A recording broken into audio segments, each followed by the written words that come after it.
Rio ഒളിമ്പിക്സിൽ medal നേടിയ കായിക താരങ്ങൾക്കും പരിശീലകർക്കും തലസ്ഥാനത്തിന്റെ ആദരവ്. അതേസമയം മുഖ്യമന്ത്രി പിണറായി വിജയൻ ചടങ്ങിൽ നിന്ന് വിട്ടുനിന്നു. ഭൂമി തട്ടിപ്പ് കേസിൽ ആരോപണ വിധേയനായ ആൾ വേദിയിലുണ്ടെന്ന ഇന്റലിജൻസിന്റെ രഹസ്യ റിപ്പോർട്ടിനെ തുടർന്നാണ് മുഖ്യമന്ത്രി വിട്ടുനിന്നതെന്ന് സൂചനയുണ്ട്.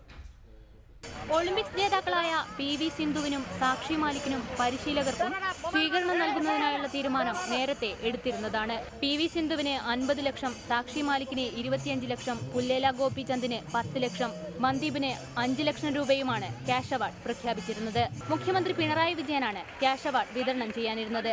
എന്നാൽ മുഖ്യമന്ത്രി പരിപാടിയിൽ പങ്കെടുത്തില്ല.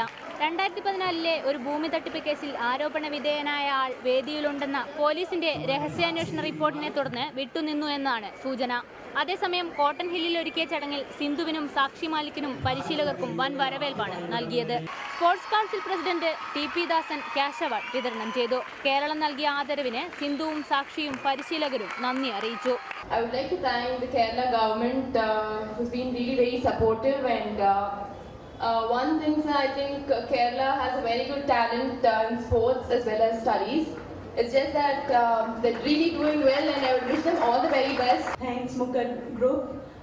Thanks for your love and support. Thank you.